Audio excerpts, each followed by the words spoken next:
¿Qué tal, queridos estudiantes del curso de física? Aquí trayéndole un nuevo tema que es estática parte uno.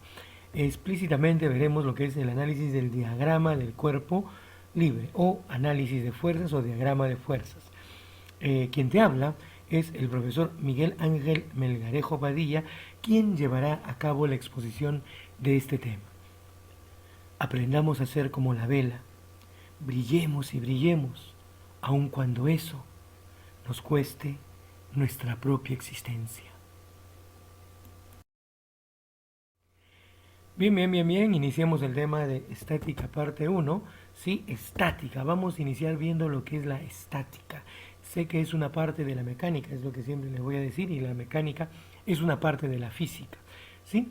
La estática es la parte de la mecánica que se encarga de estudiar las diversas interacciones existentes entre la materia en estado de equilibrio y el medio que la rodea.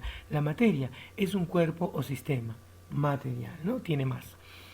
Es decir, su objetivo es conocer las condiciones que deben cumplir las fuerzas aplicadas a un cuerpo o sistema para lograr el estado de equilibrio mecánico. Bien, dos cosas muy importantes, fuerzas y equilibrio, dos conceptos muy importantes que tenemos que ver ahora, a continuación. Mire usted, estado de equilibrio. Mire, consideremos estado de equilibrio aquel estado donde la materia carece de todo tipo de aceleración. En ese sentido podemos decir que existen dos tipos de equilibrio, un equilibrio estático y un equilibrio cinético. Mire, primero, el primer tipo de equilibrio que vamos a llamar estático obviamente es cuando un cuerpo carece de todo tipo de movimiento, por ende no va a tener ni aceleración ni velocidad. Vea lo que nos dice la definición, es aquel estado donde el cuerpo y o sistema carece de todo tipo de movimiento, es decir, la aceleración y la velocidad son nulos. Miremos este grafiquito, ¿no? Ahí mi amigo está viendo este bloquecito que está ahí inerte, quieto, sin movimiento, ¿bien? Entonces, a la conclusión que él llega es que el bloque está en reposo, entonces está en equilibrio estático. Por lo tanto, la aceleración y la velocidad son nulos. No tiene ni velocidad ni aceleración respecto a él, que es el que está analizando este tipo de estado de la materia o del cuerpo en estudio. Equilibrio cinético. Esto es muy importante. Vamos a considerar un equilibrio cinético cuando el cuerpo tiene movimiento, pero no cualquier tipo de movimiento, sino cuando el cuerpo experimenta un movimiento rectilíneo uniforme, es decir, que el cuerpo se va a poder mover en una trayectoria horizontal, rectilínea, y lo más importante, el módulo de su velocidad se va a mantener constante, no va a cambiar. ¿Ven? Entonces, el bloque experimenta un MRU, entonces el equilibrio es cinético. La aceleración vale cero y la velocidad se mantiene constante, ¿sí? Veamos que sigue a continuación. Concepto intuitivo de fuerza. Aquí vamos a ver, esto es muy importante. Básicamente la fuerza puede generar tres cosas sobre los cuerpos que actúan, ¿sí? La primera, movimiento mecánico. Una fuerza es capaz de generar movimiento mecánico. Otra cuestión que es capaz de generar la fuerza, es capaz de detener el movimiento mecánico. Y lo otro es capaz de generar deformaciones. Pueden ser deformaciones parciales o permanentes sobre los cuerpos que ésta actúa. Tres cosas importantes. La fuerza genera movimiento, la fuerza detiene el movimiento y la fuerza genera deformaciones. Entonces, cuando analicemos la fuerza debemos tener presente estos tres tipos de cosas. Veamos, mire usted el siguiente videíto corto, ¿ve? Es un juego de béisbol, ¿sí? El señor que está lanzando la bola, miren, ¿ve? Le imprime fuerza al balón, pero el hombre de blanco que golpea con el bate a la bola, también en el contacto que le imprime, fuerza, lamentablemente le cayó a mi amigo y seguramente le causó algún tipo de lesión o deformación sobre el cuerpo que actúa. En ese caso, fue un pelotazo directo al rostro. ¿Vieron? Esa es la primera condición, genera movimiento mecánico. Vean, vemos que para dar movimiento mecánico es necesario imprimirle fuerza a la pelota de béisbol que estamos viendo ahí, ¿no? A ver, veamos otra escena. Mire bien la escena. La misma situación, lanza la bola, pero miren, este señor que siempre le llaman catcher, en el juego de béisbol, detiene la bola, la toma la bola en ese guante de cuero es para evitar el dolor por la fuerza que lleva la bola y la que genera en el contacto, ¿no? Entonces, en ese instante que la agarra, le tiene que imprimir una fuerza, ¿para qué? Para detener el movimiento mecánico. Vemos que para detener el movimiento de la pelota, el catcher aplica una fuerza. Este hombre le llaman catcher, ¿no? Creo que al de blanco le llaman pitcher, algo así. Bueno, bateador le decimos acá, ¿no? Vamos a ver otra situación. Mire detenidamente la situación que se nos presenta. Trágica, ¿no? Mire, mire, mire bien. Mire bien.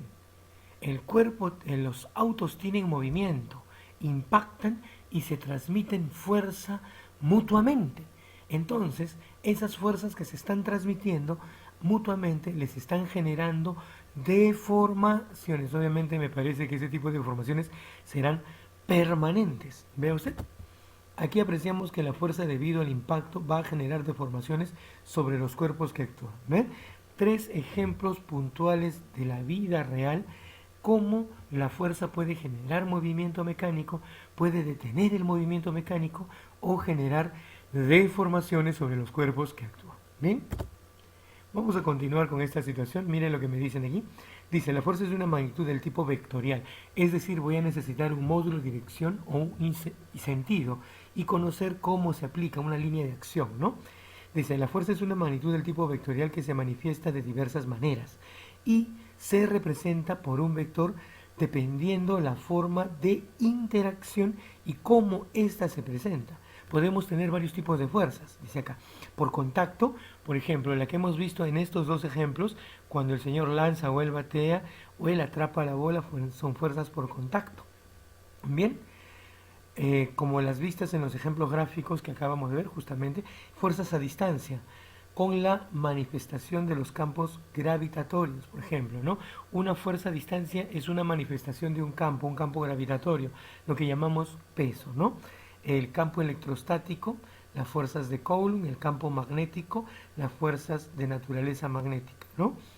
Otra cosa que debemos tener presente cuando hablamos de fuerza, que la unidad de fuerza en el sistema internacional es el Newton. El Newton, ¿por qué la unidad de fuerza es el Newton? En honor a Sir Isaac Newton, ¿sí? Quien escribió ese famoso libro Principia, ¿no? El principio de la física natural o algo así, ¿no? Ahí él detalla claramente las famosas leyes de la gravitación universal. Veamos, un Newton en el sistema internacional es la unidad de fuerza, pero también va a tener un equivalente a 1 kilogramo por metro sobre segundo al cuadrado. Tener presente eso, ¿ya? Vamos a dar vuelta a la página para ver qué nos trae este.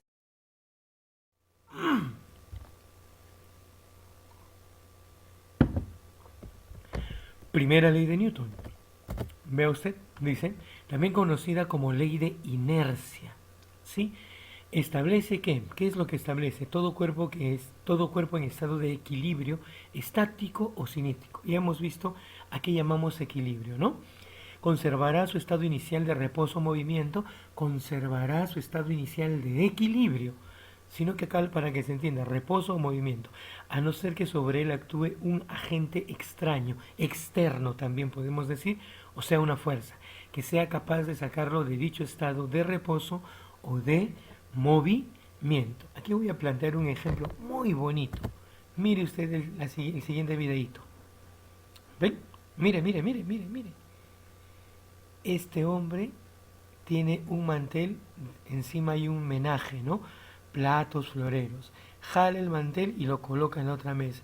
Claro, la idea es que no se mueva nada. Sí se mueve, hay un movimiento pequeño en ambos casos, ¿no?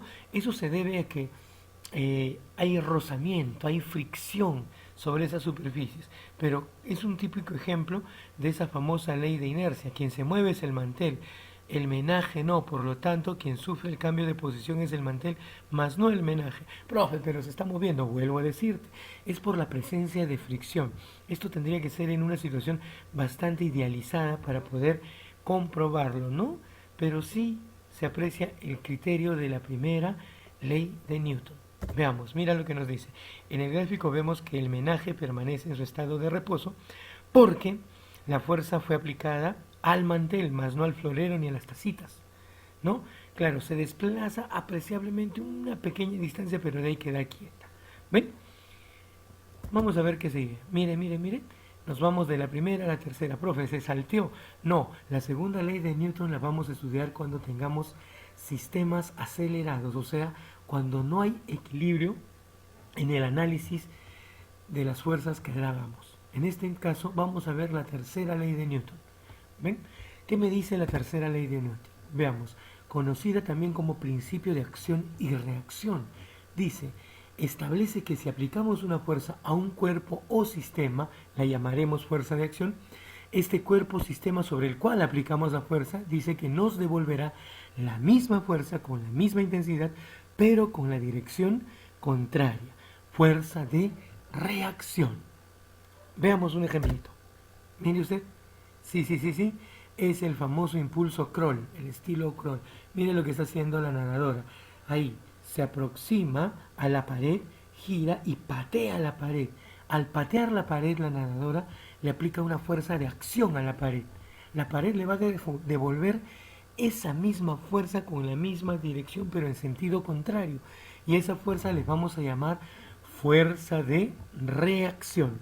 Y esa fuerza de reacción va a ser la que le va a generar el impulso necesario para poder cambiar de dirección y seguir nadando, ¿no? ¿Ve usted? Ahí es un claro ejemplo de la fuerza de reacción. Ahí lo explico, ¿no? Aquí vemos que en la técnica de viraje crawl, la nadadora aplica una patada a la pared, fuerza de acción, y la superficie le entrega una fuerza de reacción que le permite ganar impulso y en el giro, ¿no? O girar. ¿Vieron? Esas básicamente son las dos leyes de Newton que necesito que las conozcan, que las comprendan, las lleguen a interiorizar. ¿Ven? Sigamos con la exposición. Peso. Vamos a ver ciertas fuerzas, tales como el peso. Veamos aquí. Miren lo que me dice. El peso es la fuerza con la cual la Tierra, el planeta Tierra, atrae a los cuerpos cercanos a su superficie. También se llama fuerza gravitatoria. Se representa por un vector vertical hacia abajo que se dirige toda la vida, siempre. ¿A dónde? Hacia el centro de la Tierra. Matemáticamente, se ha diseñado un modelo matemático, obviamente. Se puede calcular mediante el producto de la masa del cuerpo y la aceleración de la gravedad, la cual la consideraremos constante e igual a un valor promedio de 9,8 metros por segundo al cuadrado. Hay algo que tenemos que saber aquí, la gravedad no es constante. La gravedad va a depender de la altitud, me refiero explícitamente a la aceleración de la gravedad, depende de la altitud y su variación es de milésimas a centésimas, ¿sí? Pero varía, ¿no? Entonces, en promedio la gravedad en la Tierra es 9,8 metros por segundo al cuadrado, ¿no? En algunas situaciones, para casos idealizados, se usa el valor redondeado de 10, pero vamos a considerar esto, ya que en promedio la Tierra tiene un valor de 9,8 metros por segundo al cuadrado de su aceleración de la gravedad. Ahí tenemos un esquema. ¿Ven? Este es el clásico ejemplo de la manzanita que Newton vio caer. ¿Por qué cae la manzana? Porque hay una fuerza gravitatoria que la trae. ¿Cómo se llama esa fuerza gravitatoria? Peso, ¿sí? Y es igual al producto de la masa de este cuerpo por la aceleración. ¿Cuál aceleración? La aceleración de la gravedad, ¿sí? Tenemos eso. Vean, la fuerza gravitatoria es masa por gravedad o aceleración de la gravedad, que en promedio vale 9,8 metros por segundo al cuadrado. A continuación vamos a ver cómo actúa el peso, representar gráficamente el peso en algunas formas simétricas. Ve usted, tengo un bloque de dimensiones rectangulares, ¿no? Automáticamente imaginariamente vamos a trazar las diagonales a ese punto de intersección. Le llamamos el centro de gravedad de este cuerpo. A partir de ahí voy a dibujar un vector vertical hacia abajo y eso me va a representar el peso de ese cuerpo. ¿Ve usted? Ahora tenemos ese mismo bloque sobre un plano inclinado. ¿Ve usted? Ese es un plano inclinado. ¿Sí? Entonces mira, trazamos las diagonales imaginariamente y ubicamos su centro de gravedad. Y toda la vida el peso se está dirigiendo vertical hacia abajo y va a ser equivalente al producto de la masa por la gravedad. La masa del cuerpo por la aceleración de la gravedad, ¿no? La aceleración de la gravedad varía. Es una en la Tierra, es una en la Luna, es otra en Marte y en cualquier astro esta va a variar. Bien, es la fuerza con la cual es, a ver, es una consecuencia, ¿no?, de la fuerza gravitatoria. Es la aceleración que experimenta todo cuerpo al caer cerca de las inmediaciones de nuestro planeta. ¿Ya? Pasemos, miren otro ejemplito. Esto es un rizo. Este cuerpo está dando vueltas sobre este rizo y este vector de rojo lo que me está representando es el peso. ¿Se da cuenta? No interesa la posición que tenga el cuerpo durante su movimiento en el rizo. Siempre el peso va a ser un vector vertical hacia abajo, toda la vida. No, profe, que estaba inclinadito, por eso lo dibujé así. Señor, en la evaluación te voy a eliminar y te voy a decir, no, está mal. Te estoy explicando ahora, no tengas luego inconvenientes. Siempre va a actuar vertical y hacia abajo. ¿Y usted? Tenemos una esfera, eso es una esfera, ¿cierto? En donde actúa el peso justo se concentra en el centro geométrico de este sólido, ¿sí? Y es un vector vertical también hacia abajo, el peso, ¿sí? Esta es la primera fuerza que vamos a analizar. Veamos qué sigue a continuación. Voy a dar vuelta a la página. Fuerza de tensión.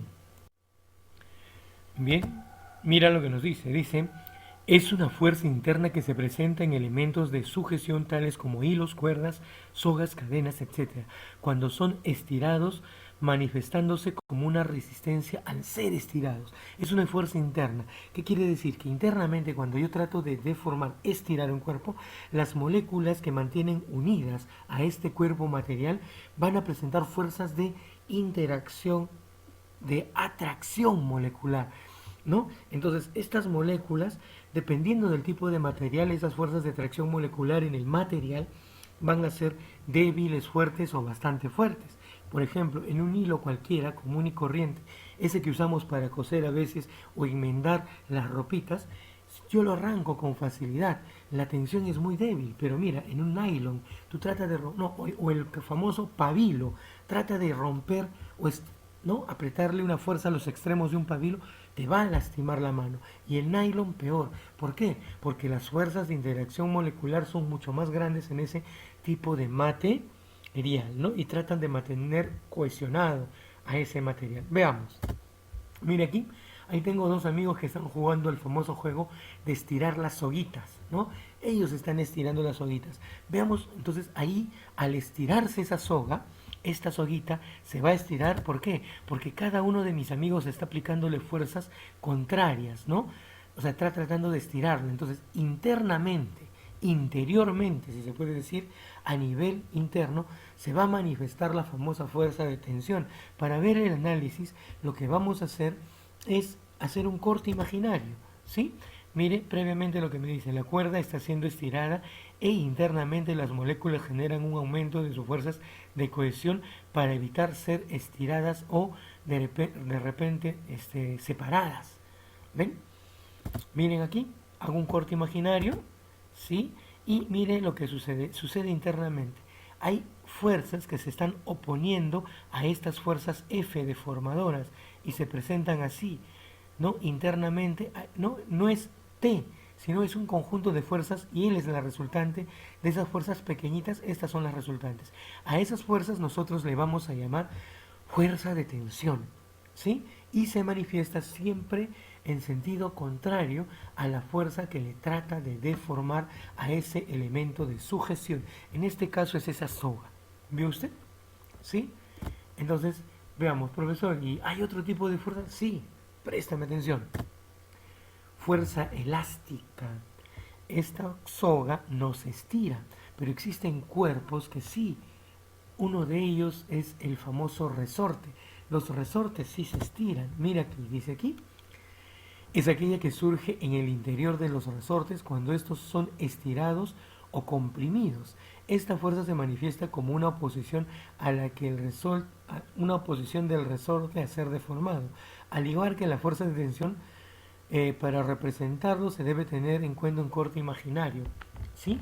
La diferencia entre las fuerzas de tensión es que las fuerzas de tensión se presentan en cuerpos que no se estiran.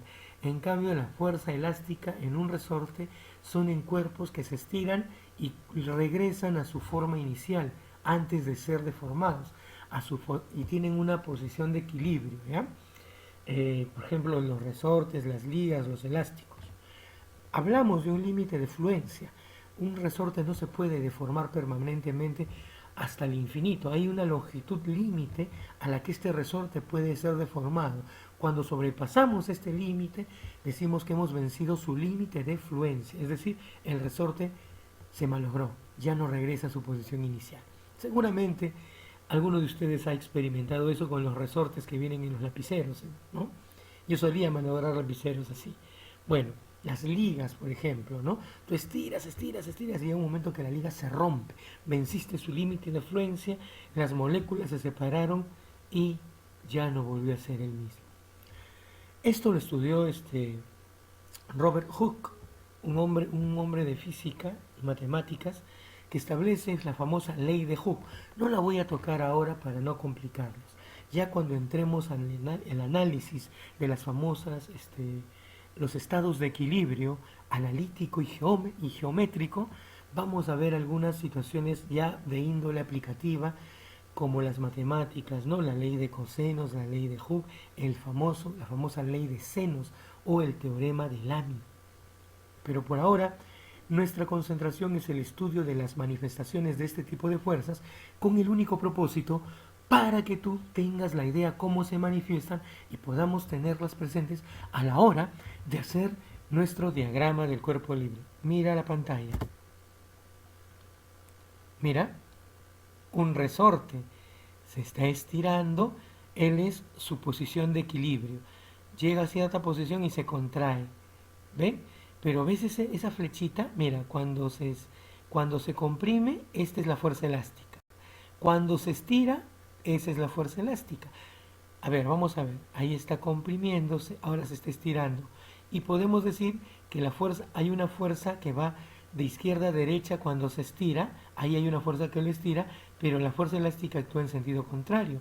Mira esto el videíto. Cuando llega a esta posición, ahí comienza a comprimirse y la fuerza elástica se manifiesta en sentido contrario. Tener presente eso, ¿ya? Lo voy a explicar en su momento. No te preocupes cuando veamos el análisis, pero esto es para que veas una idea real de lo que sucede con un resorte, ¿no? Lo de rojito es la fuerza elástica y la fuerza que hace, no la ponemos la fuerza que hace que se comprima, ni la que hace que se estira, pero se supone que hay una fuerza que lo está comprimiendo y se manifiesta la fuerza elástica interna, ¿no? Lo vamos a ver cuando veamos el análisis de los cuerpos o el análisis del cuerpo libre en lo que sigue a continuación, ¿ya? A ver, vamos a dar vuelta a la página.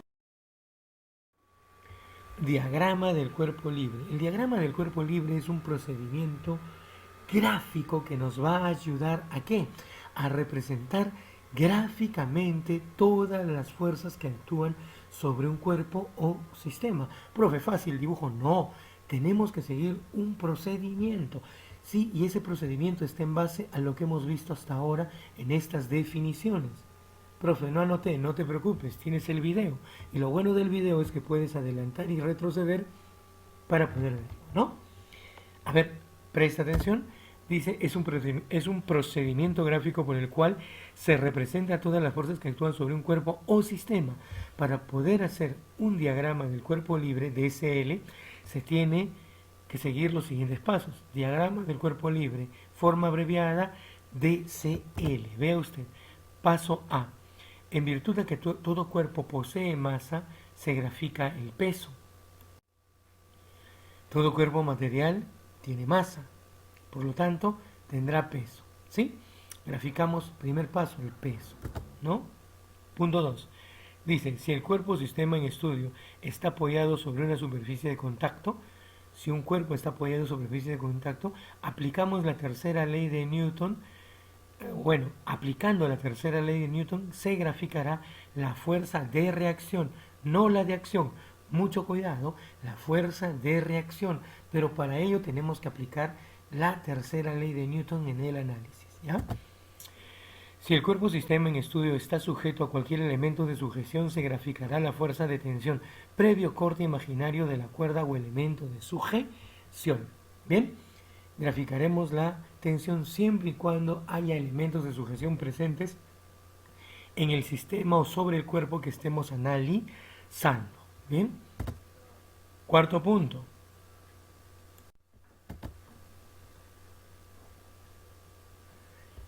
Veamos. Para poder ver a dónde han mirado mis ojos, he tenido que auparme en hombros de gigantes.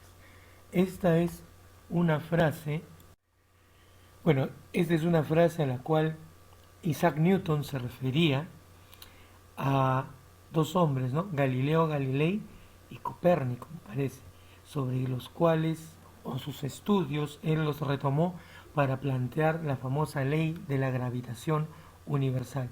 A ellos dos son los gigantes que hace mención, sobre todo Galileo Galilei. Muy bien, entramos ahora a la parte aplicativa. Vamos a aplicar todo lo que hemos aprendido aquí. Es bastante sencillo, presta atención. Ejercicio número 1 dice, realice el DCL del bloque mostrado. ¿Ven? Aquí. Vamos a ver. Veamos el procedimiento de solución. Primero, vemos que esto es el techo, una cuerda que está atada a un bloque. Para ver el análisis inicial, lo primero que tenemos que hacer, como piden el análisis del bloque, tenemos que separar. Por ello haremos un corte imaginario. ¿Ven? Ahora ya tenemos el corte imaginario, ya tenemos el bloque seccionado y separado aquí. La primera fuerza que habíamos visto que teníamos que representar gráficamente es el peso, y este se va a representar básicamente en el centro de gravedad. Para ello trazo dos diagonales, ¿no? Rápidamente, ven este puntito. Ese puntito me da la idea de su centro de gravedad, ¿sí? A partir de ahí voy a graficar la fuerza gravitatoria, o también llamada peso. ¿Ve usted? Ahí tengo el peso, ¿ven? Ahí está, sí, aquí. Vea, esta cuerda está seccionada, este peso trata de jalar al bloque hacia abajo, por lo tanto internamente se va a manifestar la famosa fuerza de tensión, tratando de contrarrestar a esta fuerza. Por lo tanto, lo que tenemos aquí son dos fuerzas que están actuando sobre este bloque. El peso debido a su masa y la fuerza de tensión que surge en la cuerda cuando ésta trata de ser deformada o estirada. ¿Bien? Veamos un segundo ejercicio. Miren, ¿ve? Dice, realice el diagrama de la esfera homogénea. Cuando nos dicen homogénea, esfera homogénea, eso quiere decir que el peso en cada porción de la esfera está distribuida de la misma manera. Para que me entiendas, si esta esfera tuviese una masa de 10 kilogramos, yo la secciono en dos partes iguales, cada parte tendrá una masa de 5 kilogramos. Si la secciono en 4 partes iguales, cada partecita tendrá una masa de 2,5 kilogramos. A eso me refiero con homogéneo. Un cuerpo homogéneo es aquel cuerpo sobre el cual su masa está distribuida de esa manera, en forma homogénea. Veamos lo que me dice el proceso de resolución. Esta esfera tiene una masa, va a tratar de estirar a este resorte, o sea, este resorte está siendo deformado con una fuerza que lo va a jalar hacia abajo. Vea usted, previo análisis, ¿ya? Entonces, lo que hacemos es un corte imaginario, seccionamos imaginariamente eso y tenemos a la esfera ahí, su peso, masa, peso por gravedad. Te decía, este peso va a jalar a la esfera hacia abajo con una fuerza deformadora, por una fuerza que lo va a estirar, ¿no? El resorte. La fuerza deformadora va a actuar en sentido contrario. ¿Ve? Ahí está, la fuerza elástica. ¿Ya? El curso es física, no química. No me vas a decir hierro. ¿Ah? Es fuerza elástica. Bastante cuidado. Presta bastante atención. ¿Sí? Voy a dar vuelta a la página para ver más ejercicios. Bien, veamos.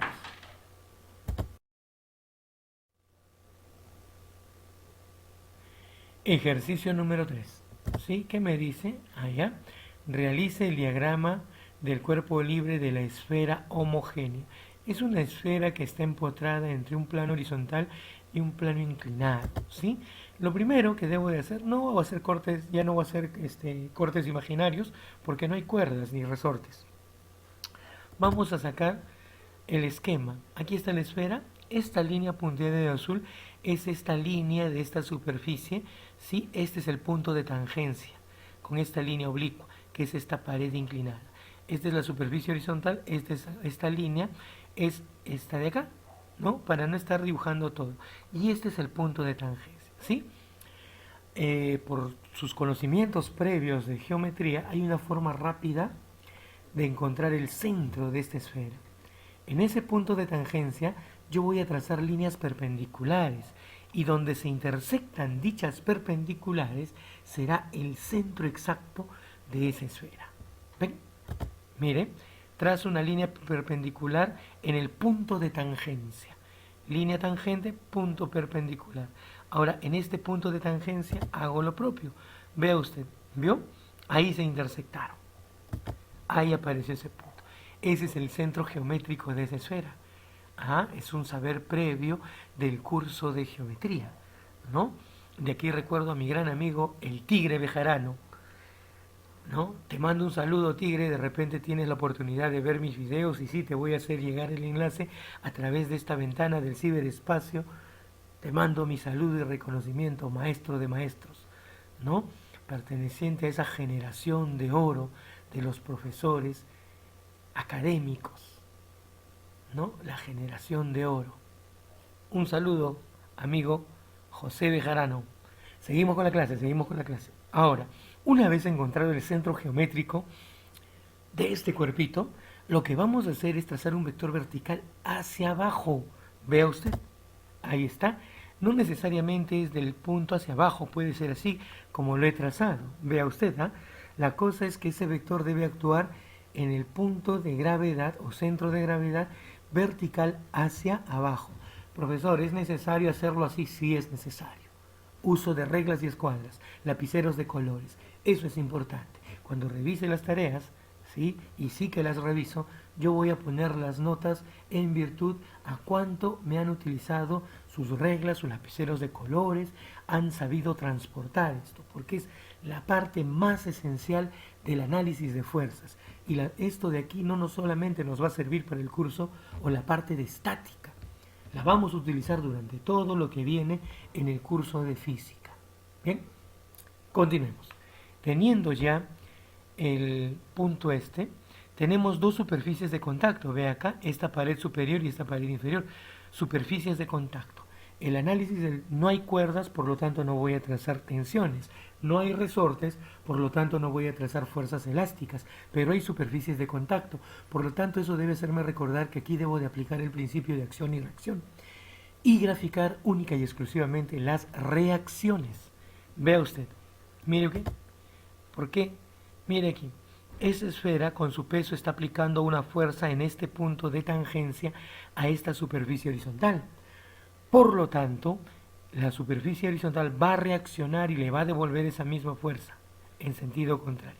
Reacción normal 1, perpendicular a la superficie de contacto. ¿Bien? Por aquí. Obviamente estas superficies son lisas. Aquí, en esta misma punto de tangencia, al estar esta esfera empotrada, le está aplicando cierta parte de la fuerza aquí. Veamos, ahí va a aparecer una fuerza, ¿no? Fuerza de acción de la esfera hacia la pared y la pared reacciona en este punto. Fuerza de reacción normal sobre esta misma línea. ¿Ven? Tenemos así el diagrama de fuerzas de estas tres fuerzas o esos tres vectores presentes que están actuando sobre ese cuerpo, ¿no? ¿Y ahí queda todo? Sí, a este punto sí, pero luego vamos a necesitar este análisis para hacer o aplicar nuestros principios de equilibrio, ¿no? Las condiciones de equilibrio, y eso sí ya entra al análisis vectorial y al cálculo matemático. Pero por ahora queda ahí, ¿sí? Lo más difícil que vas a hacer es saber usar tus reglas. Te sugiero que vayas a plataformas en YouTube, a videos de YouTube, donde hay videos tutoriales sobre el uso de las escuadras. ¿Ya? Muy bien. Vemos aquí. Ejercicio número 4. Mire lo que me dicen. Realice el diagrama del cuerpo libre de la esfera homogénea. Esta vez esta esfera está sobre un plano inclinado. Esta esfera está sujeta con una soga. Está apoyada sobre una superficie de contacto. Mire usted. Vamos a ver. Ahí está. ¿Sí? Hacemos un corte imaginario y separamos esa esfera del sistema. En este punto de tangencia trazamos una línea perpendicular. Esta cuerda se aprecia que es paralela. Por lo tanto, vamos a trazar otra línea ahí. Hemos encontrado el centro de la esfera. ¿Sí? De aquí voy a trazar mi vector peso o fuerza gravitatoria. Ahí está, el peso, masa por gravedad. Bien, ahora vamos a ver que esta esfera está apoyada sobre esta superficie de contacto. Le aplica una fuerza de acción. ¿Qué hace la superficie de contacto? Le va a devolver esa misma fuerza con la misma dirección, pero en sentido contrario. Reacción normal. ¿Ven? Ahí tenemos la reacción normal. Ahora, aquí, el corte imaginario. Esta esfera está jalando en este sentido a la cuerda. Por lo tanto, las fuerzas de tensiones se van a manifestar en ese sentido. Vea usted, fuerza de tensión. Y es así como hacemos el diagrama del cuerpo libre de esta esferita y está sometida a tres fuerzas. Su peso, la reacción de la superficie sobre la esfera y la famosa fuerza de tensión. Son las tres fuerzas que van a actuar sobre esta esferita apoyada sobre ese plano inclinado. Ejercicio número 5. Ya cambiamos de esquema y vemos aquí un trozo de madera apoyado sobre el piso y la pared. Dice, realice el diagrama del cuerpo libre de la barra homogénea. Considere las superficies lisas, ¿no? Vamos a considerar estas superficies lisas. Bien, entonces lo primero es, vamos a copiar ese sistema conformado por la pared, el piso y la madera, ¿no?, apoyada sobre el piso y la pared. ¿Ven? No es necesario hacer todo el dibujo. Esta línea vertical me indica que hay un contacto entre la madera y la pared. Esta línea horizontal en este punto me indica que hay un contacto ¿entre quién? Entre el piso y este bloque de madera, ¿no? Entre este bloque y la pared, bloque y el piso. Ahí lo tenemos. Primera fuerza que vamos a representar es el peso. Voy a ubicar el centro geométrico en forma aproximada y a partir de ahí voy a trazar el peso, ¿no? Más o menos en esa zona está su centro de gravedad. Ahora, en estos puntos de contacto voy a trazar dos líneas perpendiculares. ¿Ven? Trazo esta línea perpendicular. ¿Para qué? Para sobre este punto de contacto trazar mi fuerza de reacción.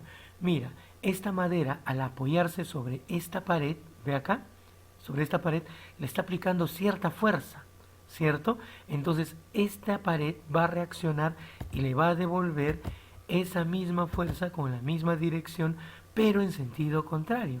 Fuerza de reacción normal 1. ¿Ven? Reaccionó y le devolvió esa fuerza.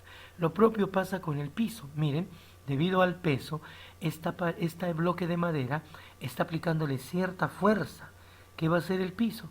Le va a devolver esa misma fuerza con la misma intensidad, pero en sentido contrario en ese sentido. ¿Ya? Entonces, aquí voy a trazar una línea perpendicular en ese punto y trazo mi fuerza de reacción normal. Y aquí tendríamos el diagrama del cuerpo libre para este sistema liso formado por la reacción normal 1, la reacción normal 2, el peso. Profesor, ¿y la tensión? Profesor, ¿no hay tensión? No, pues no hay cuerdas.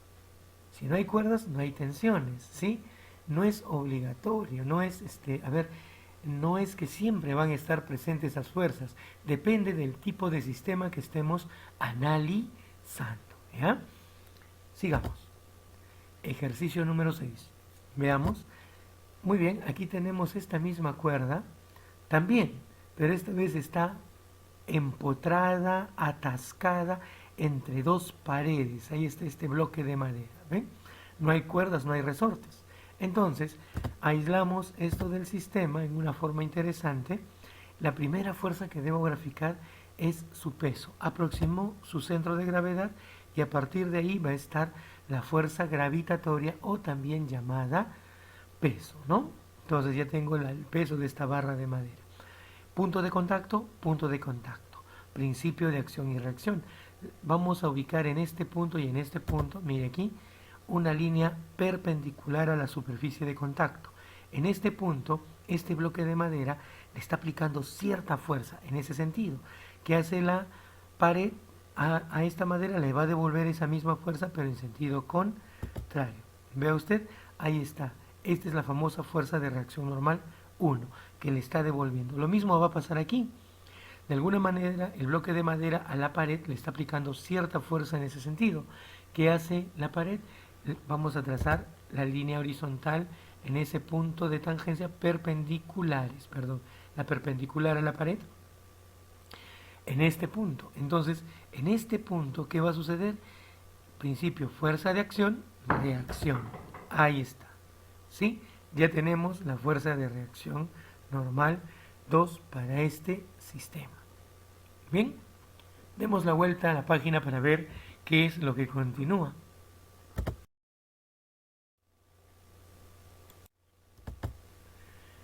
Muy bien, otro bloque de madera. Mire usted, realice el diagrama del cuerpo libre de la barra homogénea. Esta es la barra de madera. Considere la superficie de contacto lisa. Superficie de contacto a la pared, pues aquí hay una pared vertical y aquí hay una pared horizontal. Está atada con una cuerda aquí. Entonces, vamos a aislar nuestro sistema. Ojo, como hay una cuerda, separo mediante un corte imaginario. Ahí está, ¿ven? Ahí está mi sistema separado ya de esta cuerda, porque primero vamos a graficar el peso. ¿Ven? Punto centro geométrico, centro de gravedad, ahí aparece el peso vertical y hacia abajo, toda la vida. ¿Qué otra fuerza? Punto de contacto, principio de acción y reacción. La barra aplica una fuerza a la pared, fuerza de acción. La pared va a reaccionar en ese mismo punto con una fuerza de la misma intensidad, pero de sentido contrario. Vea usted, en esa línea, ahí tengo esa fuerza, tengo fuerza de reacción normal. No le pongo 1 porque hay una sola superficie de contacto. Bien, ahora veo aquí, esta tabla está jalando a la cuerda en este sentido. Por lo tanto, interiormente a esta cuerda va a reaccionar y va a aparecer una fuerza de tensión en sentido contrario. Veamos, ahí está. ¿Sí? Y de esta manera finalizamos el diagrama del cuerpo libre para esa madera o para ese bloque de madera. Vemos que están siendo aplicadas 3 fuerzas, ¿sí? El peso, toda la vida presente, la reacción normal y la fuerza de tensión. ¿Bien? Demos vuelta a la página y veamos qué es lo que sigue a continuación. No sé qué imagen tenga de mí el mundo, solo sé que he sido como un niño que jugando en la orilla del mar se emocionaba descubriendo una concha más hermosa que la otra, una piedrecita más lisa que otra, mientras frente a mí el mar del conocimiento aún quedaba por descubrir. No sé si es la traducción, pero es una idea de lo que Newton tenía de sí mismo y denota esa gran humildad que tenía este hombre de ciencias al expresar sobre lo grande y trascendental obra que significó su trabajo y su presencia en la Tierra. Sir Isaac Newton. No es mía la frase, es de este hombre. Bien, demos vuelta a la página y creo que hemos llegado al final de esta presentación.